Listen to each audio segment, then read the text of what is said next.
আপনাদের জন্য আমরা এই ঢাবিয়ান পরিবারের পক্ষ থেকে আপনাদের এবং আপনাদের পরিবারের সকলের প্রতি আল্লাহর রহমত কামনা করছি।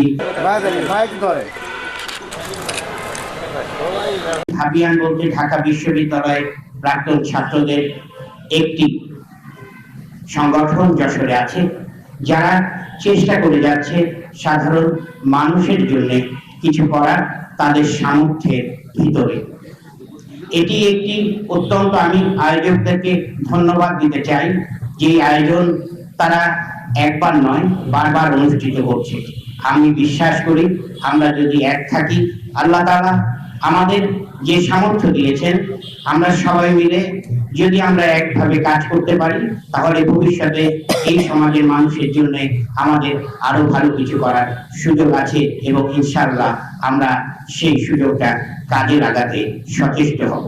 আপনাদের কাছে আমাদের সকলের জন্য দোয়া চাই এবং আপনাদের জন্য আমরা এই ঢাবিয়ান পরিবারের পক্ষ থেকে আপনাদের এবং আপনাদের পরিবারের সকলের প্রতি আল্লাহর রহমত কামনা করছি।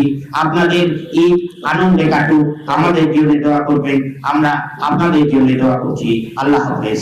সবাই সভাপতিত্ব করবার জন্য আমি ঢাবি ফোরামের তো আপনাদের জন্য যে ক্ষুদ্র প্রয়াসগুলো নেয় ঢাবিয়ান যশোর, আমার সৌভাগ্য হয়েছে অনেক জেলাতে আমি চাকরি করেছি, কিন্তু কোথাও এরকম ঢাবিয়ানদের প্রাক্তনদের চমৎকার একটা প্ল্যাটফর্ম বা সংগঠন দেখি যারা সমাজের জন্য দায়িত্বশীল কোনো ভূমিকা পালন করে।